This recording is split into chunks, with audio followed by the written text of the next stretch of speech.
Welcome to the Writing Black Joy podcast, where we celebrate the joyful narratives of Black creatives, changing the world one story at a time. I am your host, Sophia Robinson. Here, you'll find conversations with some amazing Black writers and creatives, learn more about their projects and the joy they're bringing into the world, find inspiration for your own creative ventures, and dive deep into the topics that we think and write about. The guests on this podcast are writers of fiction, nonfiction, poetry, music, plays, and so much more, as well as creative guests whose work is all around writing joyful narratives on history's pages. So if you are a writer, a creative, or a lover of the arts, or you simply want to hear some good conversations, keep on listening and welcome to the show. Welcome to a new season of Writing Black Joy. I am so happy to be back behind the mic again, and I'm excited for this season, as I always do, the most incredible guests and some really good conversations coming up over the next few weeks. Now, last week there was a sneak peek to the season where one of my guests, Dion Draper, interviewed me, and we talked all about what to expect this season and some of what has been swirling around in my mind behind the scenes, and a bit about my own creative practice. So check it out if you haven't already done so, and hit subscribe if you haven't already subscribed so that you do not miss a single episode from this season.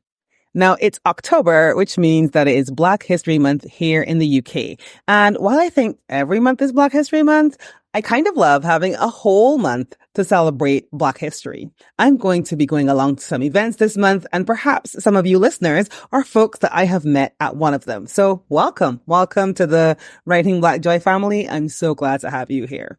So I cannot think of a better time to kick off the new podcast season. And I'm excited to bring you my first guest of the season, who also happens to be one of my dream guests, Karen Walrond, who is an amazing writer, thinker, and creative. Karen Walrond is the author of Radiant Rebellion and the Lightmakers Manifesto, and she will be telling us about a new book that she has coming up very soon. She's a public speaker, a lawyer, a leadership coach, and an activist. Karen and her work have been featured on Brené Brown's Unlocking Us podcast, PBS, Huffington Post, CNN.com, and the Oprah Winfrey Show. Karen holds a Bachelor of Science in Civil Engineering from Texas A&M University, and she's also a Juris Doctor from the University of Houston Law Center, remaining an active member of the State Bar of Texas. All of these skills, combined with her passion for empowering others towards self-determination and leadership, have helped her become one of 2016's 40 over 40 women to watch, as well as one of the YWCA-Houston's outstanding Women of the Year. She's also a sister from the Caribbean, fellow mango lover, and so much more. Karen and I focus on the joy part of Writing Black Joy, and we had so much fun discussing why she chooses the lens of joy for her writing, and also what she thinks joy is. Understanding that while your anger can be a spark for change, you can still fuel the actual change through joy. How growing up in the Caribbean and her heritage has shaped her view of the world, and the gift of being from a small island. Rituals and places of commonality and connection that we have found in the places that we've lived and traveled. How she cultivates joy through gratitude, and specifically daily gratitudes.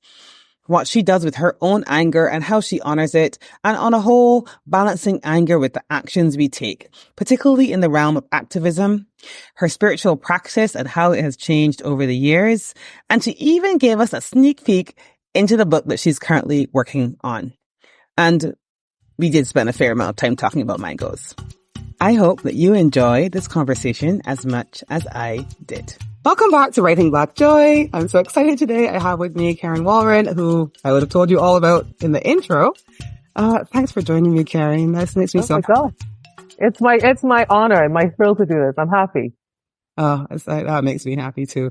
So perfect. The first thing I'm curious about when I started reading Radiant Rebellion, and I read the Lightmakers Manifesto as well, and what struck me is that you like to use this lens of joy, right? So yes, fine. The two books are kind of about different things-ish. But that lens of looking at activism or aging through the lens of joy. So what makes you do that? What makes you feel like the joy is such an important lens because I mean, those topics have been considered, but I think more along the lines of almost like pushing through to do the thing that you need to do as opposed to trying to enjoy it. So. Well, I mean, I want to be really clear that when I write about joy, which I do all the time in almost everything I write, I'm not talking about, oh, just smile and things will be perfect and don't worry about challenges because if you smile, they'll just not be there. Like, I mean, it's not that kind of nonsense, right? So I'm very, very aware of, and I would hate for anybody to think that I'm just this Pollyanna, happiness is everything. And I really try hard to make sure that I'm very grounded with joy. But I think joy is something that's pretty big. And I think it comes from meaning. I think it comes from purpose. And I think joy can actually come from struggle. I think joy can actually arise from challenge. And, you know, activism is one of those things that people don't like to get involved with because it sounds horrible. And usually if we're getting into activism, it's because we're sad about something or heartbroken about something or angry about something. And same thing with aging. Sort of the idea of getting older is not something that is universally loved. Like you hear a lot of, I think you hear a lot more about the downside of getting older than the upside. And so I think joy is essential for being able to get through life. I think being able to tie the meaning and purpose to everything from activism to aging is the only way we get through it. And I think also that as humans, we're sort of wired to look at the negative all the time. And I'm not saying that the negative doesn't exist. And I'm not saying that sometimes the negative doesn't need to be attended to. But I also think that we should pay equal attention to the joyful. And we don't do that. And sometimes I feel the need to shift people's attention to the joy and the meaning and the purpose of everything. And so that's why I do it.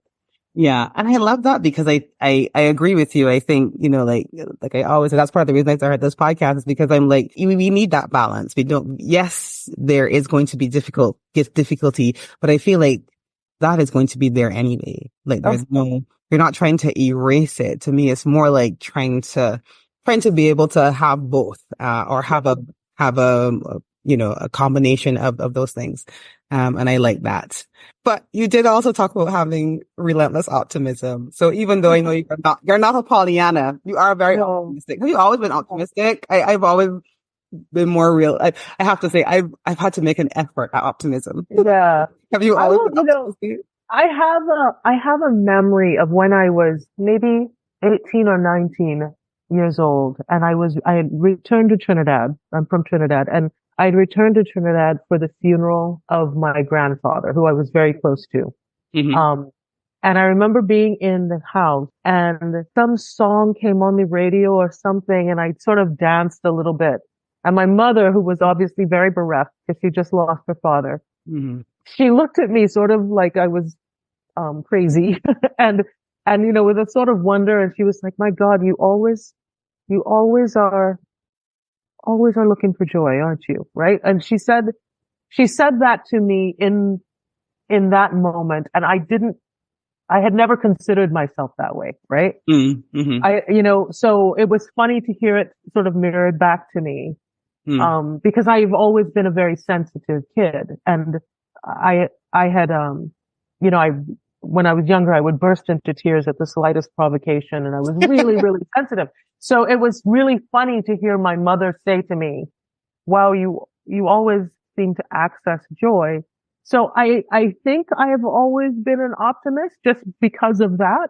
I will say that one of my favorite sayings that I heard when I was quite young is, it always works out in the end. And if it's not working out, it's not the end. Not the end. Yeah. Right. And I That's love one of my favorite things. It's one of my favorite things. And so I really sort of took that to heart. And I do believe that. And I think, you know, as we're talking, I wrote and published today a thought on Substack about, Celine Dion.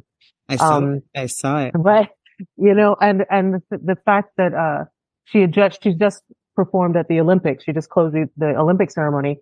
And the fact that she had this debilitating illness that causes her muscles to constrict and to stiffen, and including the muscles around her lungs, which is so hard for somebody who makes her living from singing, right? And from singing these really sort of songs that you have to Belt. no, like Belting it out. Oh my like goodness. you have to have a lot of force behind it. Power.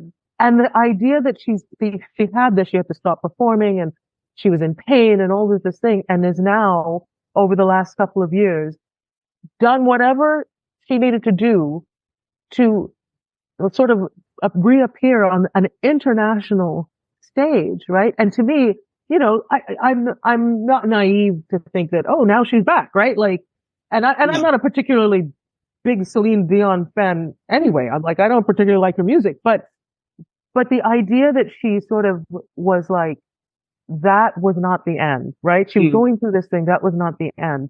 And she's in the process of writing a whole new story about what it means to manage your life and to still find moments of joy, even as she has this chronic illness that's debilitating and painful, and there's no cure for it. Yeah, it's not going to get better. It's probably going to get worse. Yeah. It's probably going to get worse, and she's still being able to do that. And to me, that is what life is about. Life is not about like getting punched and hit and just sort of like, okay, I'll just deal with it, that. And then once it eases up, I'll move on. It is literally about, okay, I've been given this.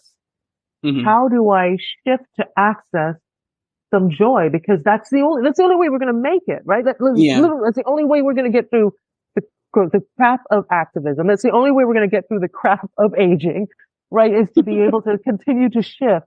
And access the joy. And so, I've always been an optimist. And again, I don't think of optimism as being Pollyanna. I think of optimism as that shift toward the light every time. Yeah.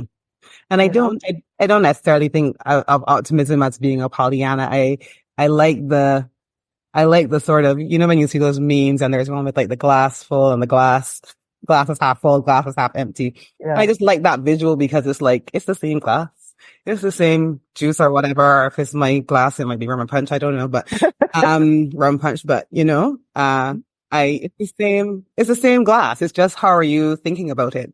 One of the things, I think about a lot, and I think about it a lot in terms of activism as well, is this, and you talked about it in the Radiant Rebellion book, about this kind of like, your fuel is either like fear or dreams. I know you didn't say it that way, but that was the gist of it.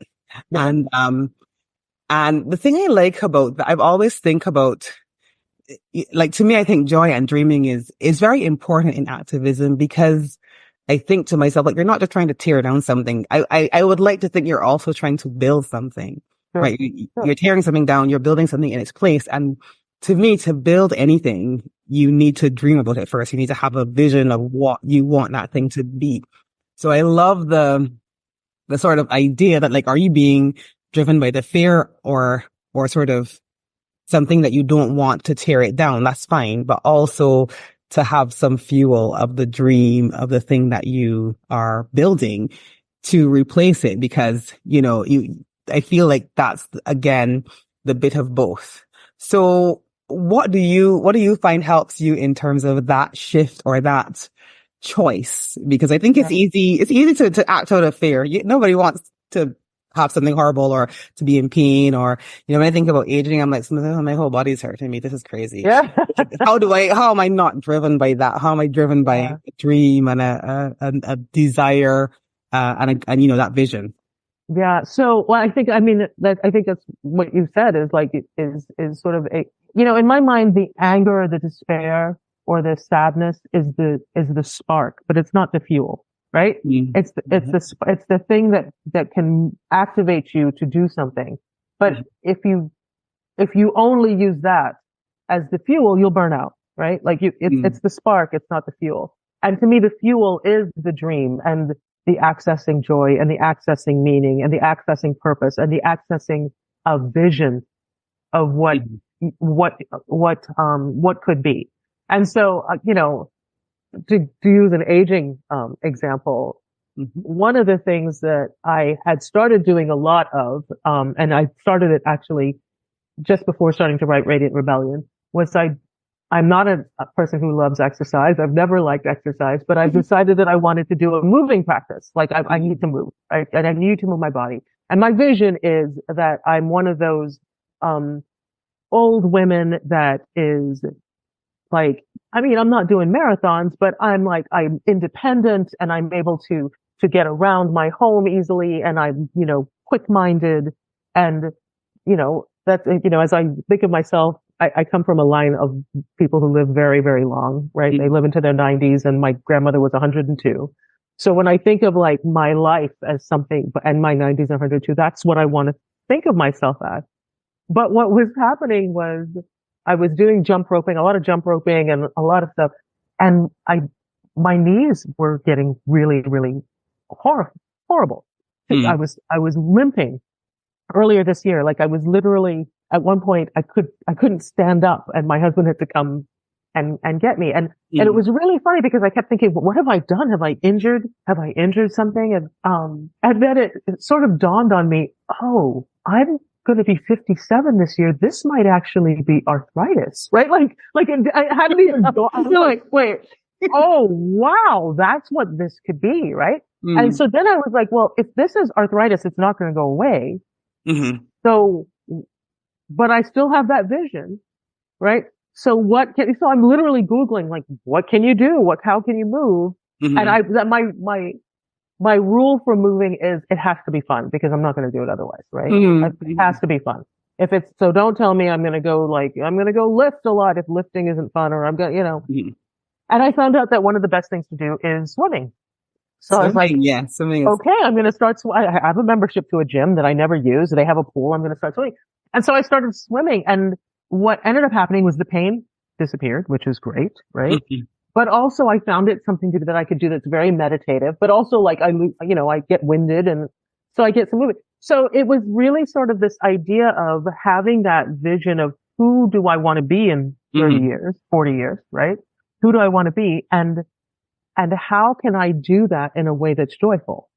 Right? Because I'm not going to do anything. Like, I'm just not. Frankly, I'm 57 years old. Life is too damn short for me to do things I don't like to do. So, so how can I do that? And so, for sure, there's the pain, and there's the anger, and there's the, depression, I guess. I mean, whatever the things are that can sort of get you down. But that's the spark. That's not the fuel. That's not the fuel. Like, you got to find the fuel somewhere. Yeah. And I like that. I like that, sort of metaphor of like, that's the spark, but what's the fuel? I really love that. Let's talk about something I really want to talk about, because we are both from the Caribbean. Yeah, we are. And how do you think growing up in the Caribbean shaped your ideas? It could be ideas about joy. It could be ideas about the world, but like, I often feel like growing up in the Caribbean has shaped me, like, in a lot of good ways, maybe in some ways that could, we all could improve in some ways. But I feel like growing up in the Caribbean, I always feel like as a Black woman is the best place in the world to grow up. That's just my personal feeling. How do you feel like it shaped your ideas and how you think about the world? So that's such a great question. Let me just start by saying I have lived most of my life in the United States at this point, right? At this point. But I am Trini to the bone. Like, I am the bone, of course. Trini to the bone. I am so proud of being from Trinidad and the Caribbean and the region that is the Caribbean. I am proud of the history of Trinidad and the history of my people. Trinidad is extremely multiracial and multinational, and it is reflected in our people. And I'm proud of being myself very multiracial. I'm a Black woman with a Chinese grandmother and a Indian great grandfather. And, I'm very, very proud of that. So let me just start by saying that. But I think one thing that it's such a gift, the gift of being from a small island. And I think you will agree with me on this, is when you are from a country that is tiny, when you're from a country, that is a small island in a region of other small islands, I think you are naturally predisposed to have a greater worldview than if you're from a large country where maybe even thinking about the borders of your country feels very academic, right? I mean, when you're from a small island, you can get to your border really easily and lime and swim and like you get to the edge of your country. Very easily in a way that's like every week, every weekend, every day, every day, right? You can dance at the borders of your country. And so that necessarily, makes you wonder about what else is out there. And also makes you wonder. And I think, and I think the other thing is because we are a region of small countries, despite the rivalry that we may have, well, Jamaica better than Trinidad, better than Barbados, or what, Wow. like, well, that, No, like, whatever. okay. That's exactly, right? Like that sort of, that lighthearted kind of, because you and I both know, like, if you and I were gonna, I'd be like, Trinidad is so much better than Barbados, and you say the other. But in the Olympics, if Barbados is running, I might go in for the big gun, right? 1,000,000%. Right? Like, it's almost like siblings, right? Like, Exactly. Right? That is it. It is like siblings. It is like It's like siblings. Like we go fight and well, look, well, okay, Barbados, or you think you're good, right? Or okay, Jamaica, you think, but don't mess with my sisters. Don't mess with my brothers from other islands. No way. And I think that sort of sparks a curiosity about each other, right? When you're from the Caribbean, there is this sort of kinship with other places, right? That are in the Caribbean. And necessarily that makes you curious about other countries, right? And could a kinship exist? If I go to this place, we're more likely to travel. We're more likely, that is my experience I'm married to a Brit and he loves to travel and has always traveled. But when I lived in England, I was surprised by how many people I met who really didn't. Right? I definitely find that too, because I'm in the UK now, and yes, Brits travel a lot, but I meet a lot of people who don't do that much traveling. Right. But yeah, no, people from the Caribbean definitely travel a lot.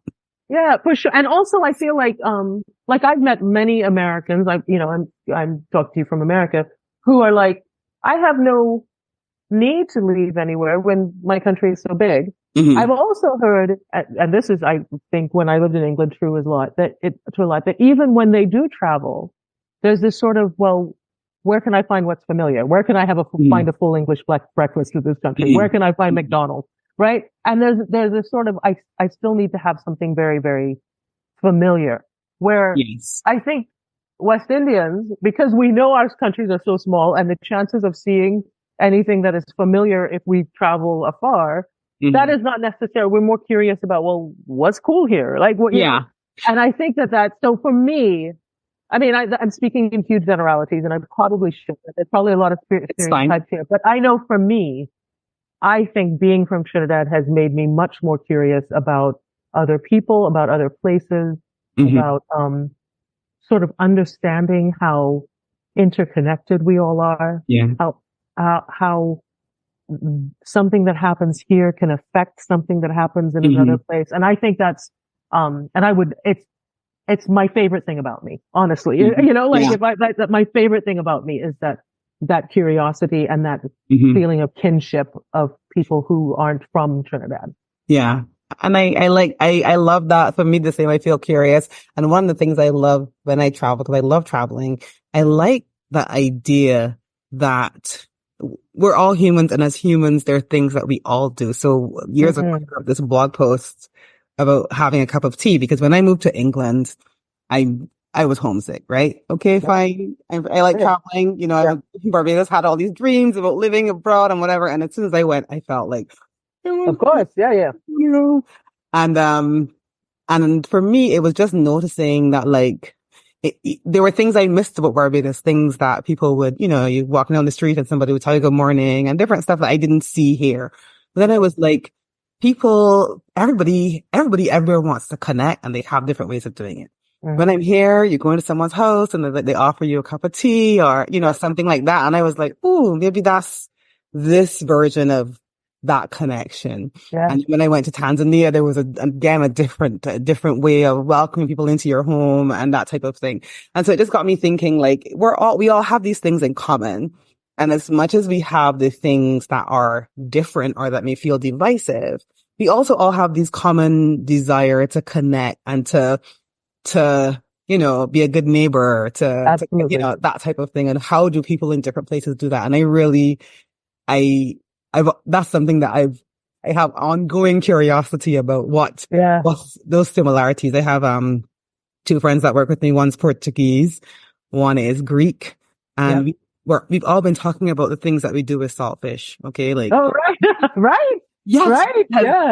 because my Portuguese friend was telling me they have this saltfish dish that they cook at Christmas, and I was like, saltfish? Not saltfish in Portugal? And then the Greek friend came and she was like, oh, this is what we do with it. And I'm like, oh, this is what we do with it. And it's just amazing to me how much connects us and how much we have in common. So that's the type of thing I feel like, as you said, being from a small island, you do kind of get curious about like, what else is out there? Yeah. Well, my sister always says, cause in Trinidad, I don't know if this is true in Barbados as well, but we have a dish called pilau. Do you all have pilau? Yeah. Oh, I think every island has a pilau. We have, a bit different to Trini one, but we do have pilau. But my sister says every poor people has a rice and chicken or a rice and peas, right?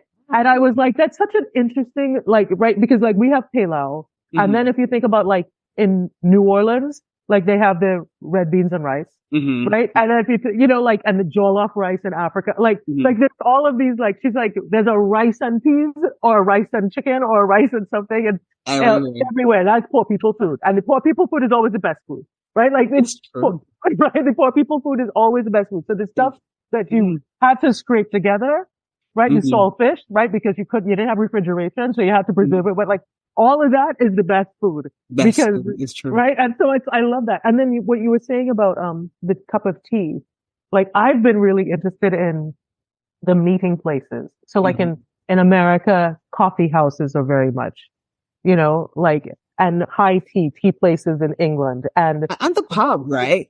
And the pub. The pub quiz and the pub. All the different things. Sure. Yeah. In the Caribbean is the rum shop, right? Yeah.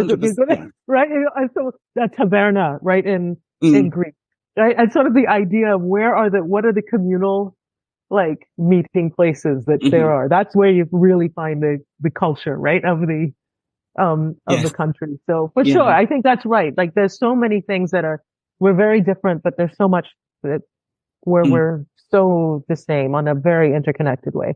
Yeah, I absolutely love that. So now as a detour, what's one of your favorite places that you visited? Oh, wow. I keep a running list of countries that I've visited. And I visited a lot. I visited, I think I'm in the 50s now. So, which is good. What are my favorite places? Well, I will say that any time I'm in the Caribbean, I'm home, right? It doesn't matter really where in the Caribbean I am, but I'm home. That feels like home for me. So I try to get to the Caribbean every year, or at least the Caribbean Sea every year, even if it's on Central America or something, but I try to be in the Caribbean every year. Some of the most interesting places I've been to, Ethiopia was amazing, unlike any place I'd ever been. I've been to several places in Africa, and each one is different, but Ethiopia was there's something very, mysterious and just really, just lovely. I loved the people. And what's really interesting is funny, physically, Ethiopians and Trinis look a lot alike. I get that. I have had Ethiopians in Ethiopia and outside of Ethiopia who will walk up to me and start to speak Amharic. And I'm like, I don't even, and so there's, it's so strange, right? Nigeria, which I've also been to, is Trinidad. It feels like that, the music, and you start to realize, oh, that Middle Passage, people brought something over, right? Listen, one of my best friends is Nigerian. I saw her on the weekend and I was just like, oh my goodness, we feel like twins. Oh, I know, that West Africa thing, man, and the Caribbean, there's a kinship there for sure, right? So, but Ethiopia is just, it's so intriguing and it's really, really lovely. So I would say that's one of my favorite. I love England. I really do. Mm, I find England also sort of intriguing. My husband is British and I lived there for a while um, and we try to get back as much as possible. And, mm, it's not a place that I'm ever going to feel like I'm, a part of really because it's mm, so different from what, I grew up with, but it is a place that I'm always happy to be in, right? mm, It's a place that I'm always, mm. my family is there, Yeah, my in-laws are there and I'm always happy to be there. Um, yeah. but yeah, I don't, you know, generally speaking, anywhere that has a coconut tree, Mm. I'm happy, right? Yeah, I get that. I'll tell you, when I went to Tanzania, I'd been living in the UK for a while, and I went to Tanzania to work with this charity, and right at the end, we went to Zanzibar, and I remember seeing a breadfruit tree and being like, That is, "Hey, I'm home. I mean, Is that a breadfruit tree? Oh my goodness. I mean, I've never been so excited to see a breadfruit tree in my living life. Oh my goodness. So I get that. Totally and completely. I get that. our family, we didn't get to the Caribbean this year, but our family, we ended up spending a few days in, the Florida Keys, Hmm. right? And, the islands right off of Florida. And as soon as we like got onto the island, there were coconut trees. I'm like, okay, I'm okay. For me, it's a coconut tree. If I see and I grew up, in a part of Trinidad where, we call it the Cocal in Manzanilla, and it's a huge coconut plantation is right in there. So I grew up like not just on an island with coconut trees, but in the middle of groves of coconut trees. So for me, like breadfruit for Barbadians, like coconut tree for Trinidad, that's for me. Oh, mango. Oh my God. If I see a Um, mango tree, if I see a mango tree, so the last time I lived in Barbados, I was there for like about 12 years or so, and I yeah. lived in a mango orchard. Oh my That's for gosh. me. As Oh, you left, have you God. lost your mind? Why would you ever Why did I leave? leave? Every time I Oh, go back and cause I still, I still know the people that live there and stuff. And every time I go back, I'm just like, girl, you mad? I mean, seriously, like mango is a gift from God. That is Amazing. like my favorite fruit. And Lord, if I was living now, then there was no way you're gonna get Yeah. me out of that place. Yeah, yeah. I get you. I get you. So let's talk about cultivating joy. Aside from finding Okay. nut trees, Yes. breadfruit trees, what do you do to cultivate joy? We talked earlier about that. Life is reality is, good stuff, bad stuff, everything in between. But, as we talked about earlier, we have a tendency, I think, to focus on that negative thing. And so to me, I've always felt like joy is a thing I had to cultivate, For as sure. in to 100%. constantly keep cultivating. How do you cultivate joy for yourself? Well, I hate questions like this because my answer is always the same and it sounds corny. Um, but, gratitude, man. Like you have to, Mm, like for me, that is how I access joy. And, um, a friend of mine, Brené Brown, used to use this allegory about like, if you think of like fairy lights, mhm, twinkle lights, right? mhm, Um, as your life, right? They're beautiful, like when you see them as a whole, but if you think of each individual light as when you practice gratitude, that's what mhm, makes sort of as a whole a life, a joyful life. And I really, really believe that. Um, so one of the ways that I started was I started thinking about at the end of every day, like what is one thing that I'm happy that happened to me today, that day. And it can't be like, oh, I'm grateful for my daughter. I'm grateful for my mm, partner. It has to be really specific. What happened today that I'm happy about? And once I started doing that in a really, mindful way, like literally sort of as a prayer before I go to sleep, I think, okay, what was one good thing that happened today? What I would find is that when I was having a crappy day, I'd be like, oh my gosh, I'm not going to have anything to say tonight. I need to do something, right? So it might be like, okay, I'm getting a little tub of ice cream on the way home and I'm going to have mm, ice cream tonight, or I'm going to have a hot bath, or, yeah, and so I would start to create things just so that at the end of the day, mm, I could say that was something that good happened today, right? And so when you start to do that and then you start to realize, oh, there's a lot of power. Like you have a lot of power to help make that happen, right? And mm, And literally, I've put new sheets on the bed, so I have fresh sheets on the light. Or like whatever it is that can be like, okay, I'm lying in fresh sheets. That really was helpful for me. And the thing I like about that is, now, see, don't get mad at me, world. I always find the gratitude thing always felt empty for me.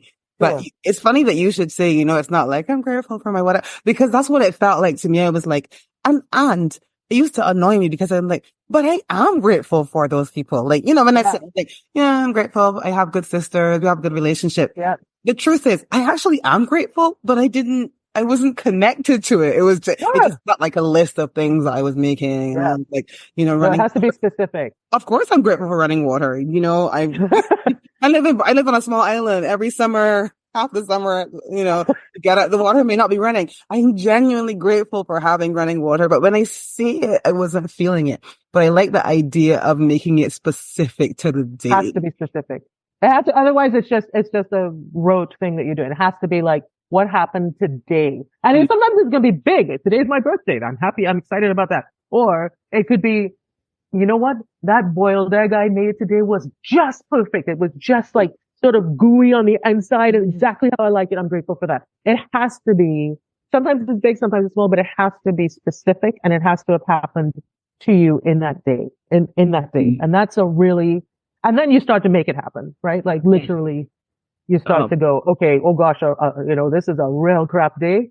Yes. And I'm not, I don't know what I'm going to say. I mean, and sometimes it's just like, I'm happy today is over, right? Like sometimes it is that, but I found that I could be like, you know what? I have to go to the grocery store. On the way home, I'm going to get some grocery store flowers. I like that. Right? Or I'm going to get a little thing of ice cream, or I'm going to get a little chocolate, or I'm going to, whatever. Or I'm going to send an email to my sister, or whatever, right? Like something that happened that day, and you can make it.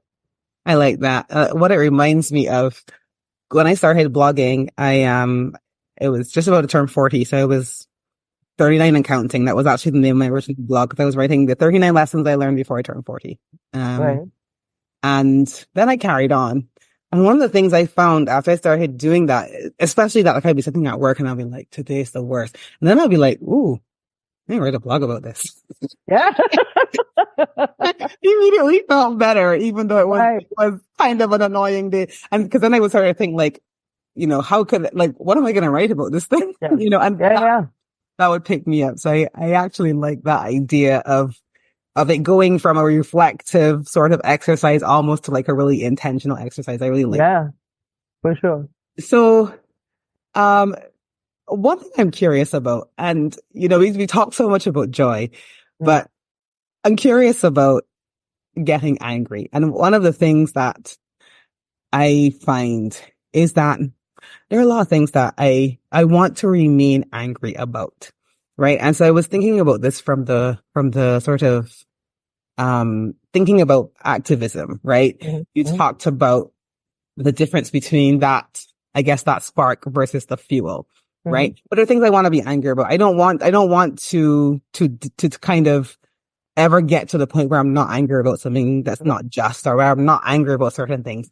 And sometimes I feel like I almost have to remind myself to stay angry. I don't know. That sounds a bit strange, but like, not that you have to remind yourself, but it's like, it's exhausting, right? But also I don't want to be not angry about it. So one of the things I'm curious about is kind of keeping that balance for you. I know for me, I know, it's easy to find things to be angry about. So I kind of moderate that myself personally, but I also am very aware that sort of anger in me kind of signifies something that's important to me. So how do you kind of moderate the sort of the spark that does come from the anger or the whatever? Like, how do you, I don't know, do you keep yourself as somebody who is, a self-proclaimed optimist? What do you do with your anger? How do you handle that side of the equation? Yeah. Well, I will tell you, I mean, yeah, I'm an optimist, but I also live in America, and there's a lot to be angry about in America. Right? There's a lot. And I actually was thinking about this the other day when, there was the assassination attempt on Trump, right? And I remember, seeing the news about that and thinking and seeing sort of the reporting afterwards about it and thinking, I haven't heard anybody talk about the fact that this kid had such easy access to guns and that it really is a public shooting. Like forget about the fact that they're assassinating who it was and president and all that. But like the idea that we're sort of in the United States have become desensitized to the fact that here was this kid in what I have to assume was a place that was covered with security, right? With Secret Service agents and police officers. And he still managed to do this. And nobody's talking about that side. Right. Like nobody's talking about that anymore. Nobody's angry about that anymore. It's like, yeah, we get shot in public places. That's what happens in America. That to me is just like, and including myself, to be clear, it was almost an afterthought with me. Like I'm watching the news and everything. And then I'm thinking, wait a minute. Wait, why am I not as horrified as I used to be? Right. Like Sandy Hook, I was horrified, right? Columbine, I was horrified. Why am I not? Like some people died when this kid did kill people. Yeah. And that's what I mean by reminding myself to be angry, because I feel like it is easy to become desensitized. It's easy to be like, anger is exhausting. And I guess your body, your actual body is like, listen, we can't continue to be angry all the time. But, also, how can what good does it do for me to stay angry? Because nobody's doing anything about it. Yes, right? Exactly. Right? Like there's also that, like, what? Yeah. Okay. I'm going to get angry. Oh, and then what? Get to the guns. And then what happened? Right. So for me, one of the things is that like, I'm very happy when I feel that sort of like ping of either anger or I need to be angry about this. Right. Like because it means I've still got a heart in my body. Right. Like I still care. Right?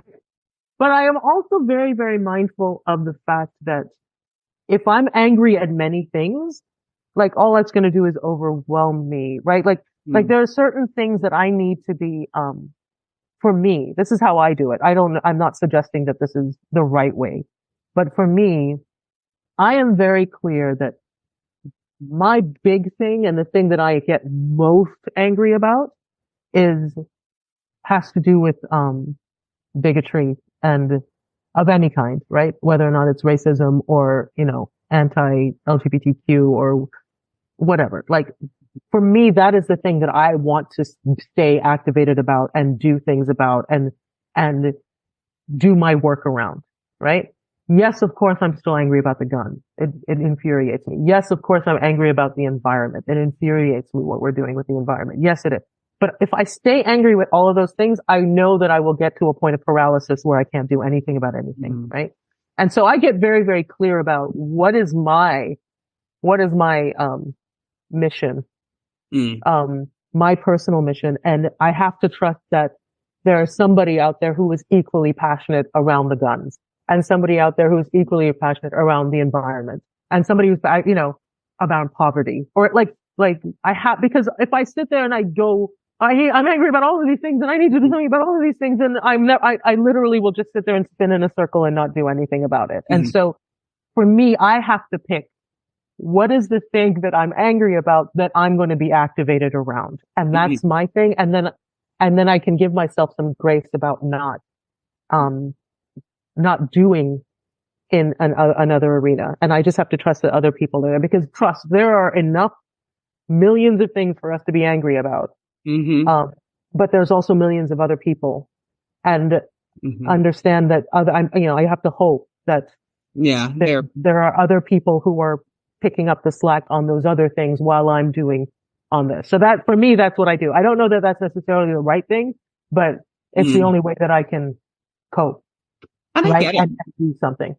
Yeah. And I get it because I think at the end of the day, I'm a very big picture person. And I find the more it feels like it's happened also the older I've gotten, the more everything feels complicated because everything feels so intertwined. So it's like, I work in healthcare. I've worked in healthcare for a long time. Then it's like, but there's education that comes into healthcare. And then there's like, okay, but what about the environment that comes into healthcare? And then, okay, then there's politics. Then poverty. And obviously, yes.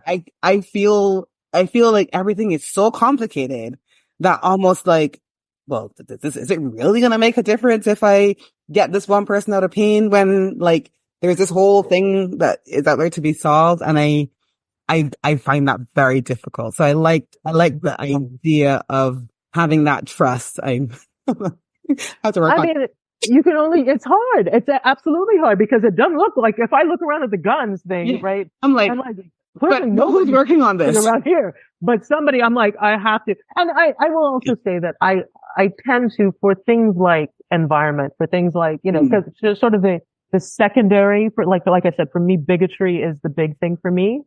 But again, the guns, if you talk about hate crime, that's part of bigotry, right? If you talk about the environment and you talk about, people who live in food deserts or, like that, it tends to,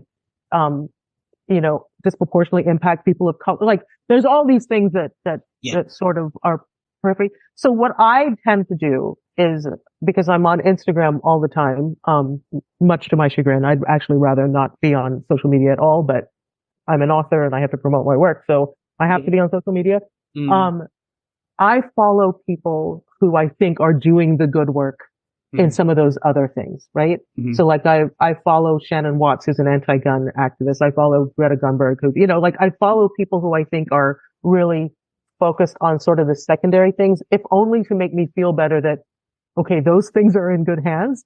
I can focus on my thing, right? Like, so that's also really helpful, is like having people that you can follow who are doing that, to help you sort of feel a little freed up to focus on your lane. But you have to focus on a lane. I do believe that you like, I don't think you can just sit back and just assume everybody else is going to do everything. Like, so I'm not on that end of the spectrum. I'm more on like, almost feeling that paralysis of like, I want to do this, but I want to do that, but I want to do this, but I want to, what about this and what about that? And then not actually doing not that I do nothing, but not actually doing nearly as much as I feel like I may be capable of, because I can't decide which direction to point it. Yeah, sure. So I get that for sure.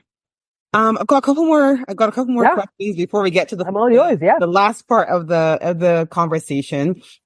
So one quote that I love, from Reading Rebellion: the more that we see ourselves reflected back to us, the more we can imagine bigger possibilities for who we are and who we can be.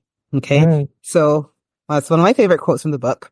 And I love it because it feels like even the reason I started this podcast, this idea of seeing yourself reflected in a space that leads you to that dreaming and that sort of visioning that we talked about earlier. For me, it is about joy, because I feel like there wasn't enough of that out there that I could see. Yep. You were talking about in that specific book, you were talking about it in relation to aging, and seeing somebody who maybe grew out their gray hair, or, different things you were talking about in the book. I'd have to talk for hours just to talk about the book alone. But tell me, because that is related to the podcast of Writing Black Joy, why do you think it's important overall? What do you think is the most impactful part of seeing yourself reflected back to you in that way? Yeah. Well, there's a couple of things. I think for sure, when I look for inspiration in whatever, whether or not it's as a writer, or it's in aging, or it's in activism, or it's whatever. There's two things that I look for.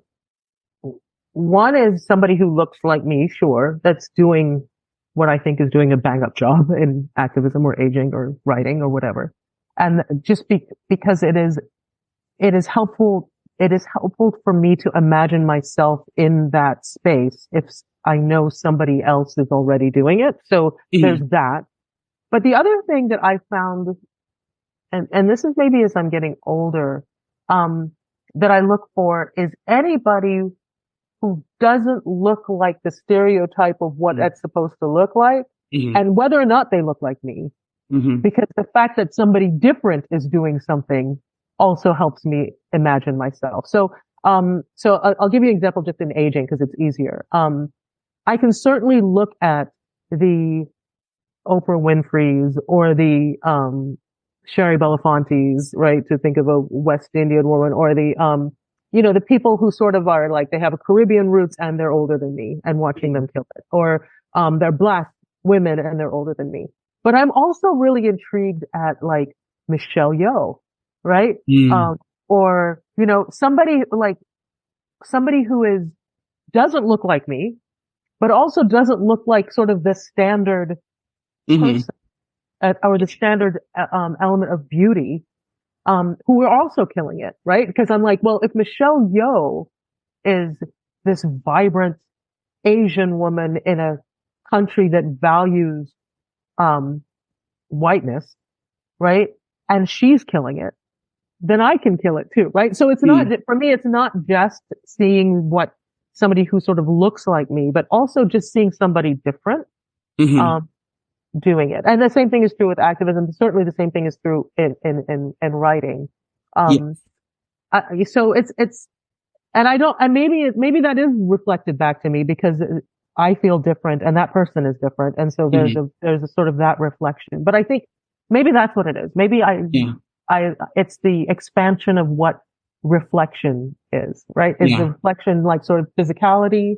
Is the reflection education? Like Kamala Harris right now, right? Who is the presumptive Democratic nominee. Like I am so excited about her, not just because I think she's a good woman, but the fact that she's a Black Indian woman, like, it's like she's half part Black, part Asian like me. She has Jamaican, like she has West Indian roots like me. Like, Mm. like there's something about that that's really exciting about me, even though, she and I have totally different histories, right? Yeah. But there's Yeah. something about that that's very much like I can see somebody who has that similar multiracial West Indian background that could potentially run an entire country and one of the most powerful countries on the planet. Like that's very, very exciting to me. Mm-hmm. So reflection is, I think reflection is a powerful thing because it starts Yeah. to make you feel like anything is possible for your own life as well, right? Yeah. And I do actually think that's a great point in terms of not just looking at somebody who looks like you, but at somebody who doesn't look like everyone else, Yeah. or what you imagine. Because if to me, all it does is that interrupts that pattern. So I'm thinking, well, this thing is only for, a white man or whatever. And if I see an Indian woman, I'm like, okay, I'm not an Indian woman, but right. But I was wrong. that person having to struggle against all odds to do something that people don't expect Mm-hmm. that person to do, that makes you feel like if that's possible, that's possible for me as well. Yeah. Right? And also for me, I sometimes think to myself, like, it makes me think like, oh, I was wrong about that. What else was I wrong about? Yeah. What was I wrong about what I could do or where I could belong? If it may not even be in the same arena, right? Yeah. I'd be like, okay, I don't necessarily want to be in that arena, but the fact that that person could get into that arena, where could I go? Where could I get? Yeah. Exactly. I do like that sort of possibility. No, that's really good. And I like that. So the last thing I want to ask, I guess in relation to the book, but also in relation to you sort of this topic of aging, and other topics, we talked about having a spiritual practice. Mm. What does that look like and how do you find it expands, your own life as from day to day? It's something that I've had, I've struggled with a lot, I think, because I grew up in church and I have a lot of ideas around probably what it should look like, and I don't like that. So I'm curious about yours. Tell me a bit about that. Yeah, me too. So, I mean, I grew up Catholic. I have when my daughter was little, she wanted to start going to church because we hadn't been going to church. And so we started going to, an Episcopalian church, which is the American version of Anglican, right? I converted to Episcopalian. And because honestly, the reason that I chose Episcopalian was because it tended to be far more liberal than the Catholic Church had been. And that was important to me, especially raising if my daughter wanted to be raised in the church, which she was like 8 years old, and all her friends were going to church, she goes, we should go to church. I'm like, okay.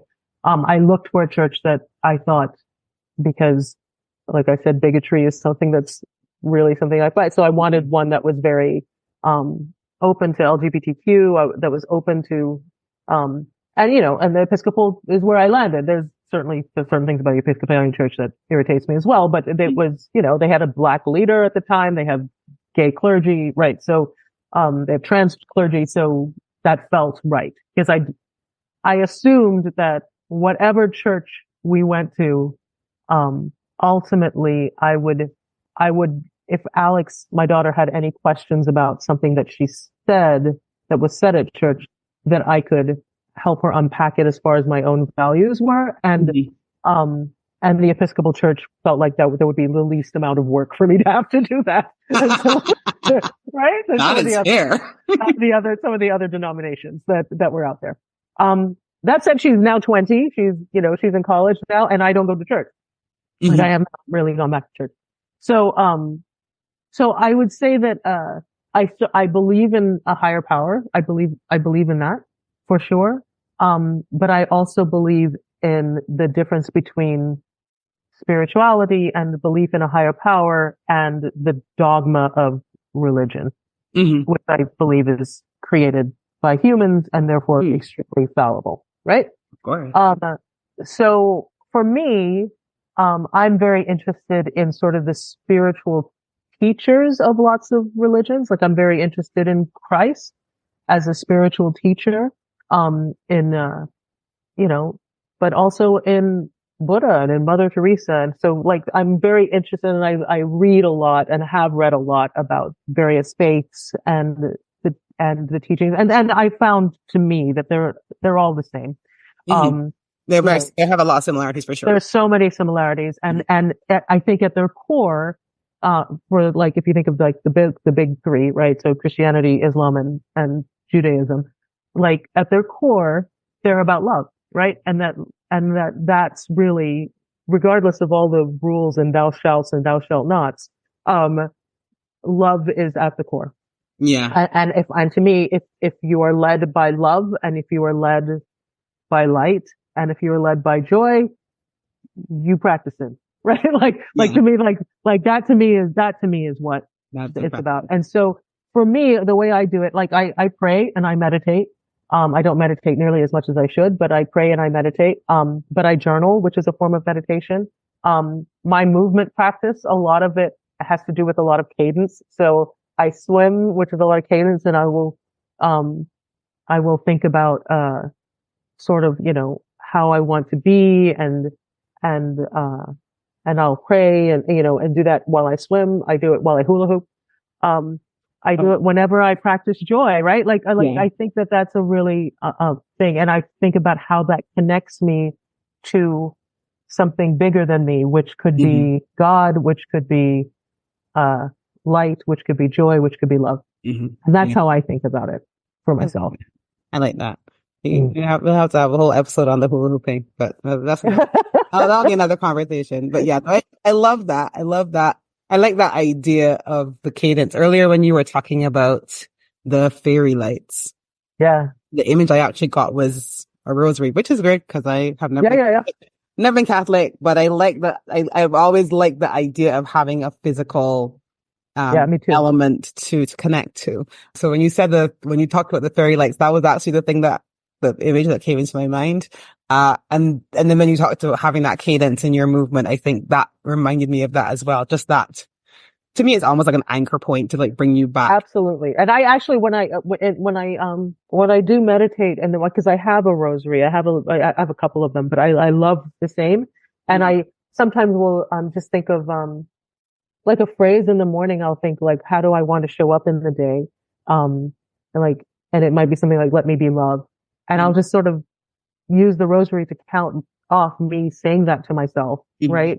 And so that's not, my Catholic mother would be like, you're defining the rosary, right?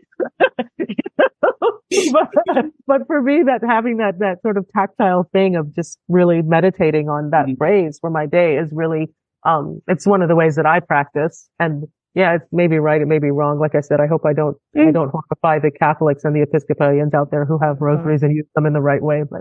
Well, I'm not sure they're listening to this episode, so I really didn't worry about it too much. And yeah, no, I like that. I think for me, I always feel like the thing I feel like I believe in or I want to believe in is that, that force of love and that idea that we're connected. To me, Yeah. that's the thing that kind of gets me in terms of thinking about being connected to other people, even if they're halfway around the world or whatever the case may be. And so I do like that. But, yeah, thank you for sharing that. I really appreciate that. So the very last part of the conversation is, I call it the Joy Five. It's like 5 minutes and I have these random questions I'm going to ask you. Okay. As many as we can get into. So Okay. question number 1, what's bringing you joy right now? I love that we're connecting on this. So this for sure is going to bring me joy. Lately, I think I've told you this. My husband and I recently bought a very, very tiny place in England, in Bath, England. And, it's allowing us to get back more often to visit his country. And so I would say that that's giving me a lot of joy right now. Very nice. I was very close to Bath on the weekend. I love Bath. It's one of my favorite places. So it's so great. Yeah. Happy. So what is something that you dread but always feels good afterwards? Oh, moving. Moving I dread it every single morning, but I always feel better afterwards for sure. I feel that way. Moving is an exercise, not moving isn't getting out of bed. I can get out of bed easily, but moving, a movement practice. Yeah. Your movement practice. Yeah. I usually do Pilates on a Monday. And I'm just like, every time I'm just like, I spend the whole day dreading it. And then when I go, I'm like, oh, this is amazing. I want to. Yeah, exactly. So I definitely feel that. What do you see as the connection between creativity and joy? Oh, is there a difference? I think for me, practicing any sort of creativity is joy. So I could almost use those words interchangeably. That really makes me happy. Tell me something you want to try just for fun. Oh, well, it's funny you say that because the book that I'm currently writing about is about, being an amateur. And so, and the joy of being an amateur and not trying to achieve mastery, just doing it for the fun and the spiritual care of doing it. So it's hard for me to ask what I want to do for fun because I've been doing that pretty much all year. So I can share what I have done. Yeah, tell me about one or two of those things. That'd be great. Yeah, so I took a surfing lesson, which was amazing, and I loved it. It took 3 weeks to recover afterwards, but I loved it. One thing that I also have been doing that looks like it's going to stick is pottery.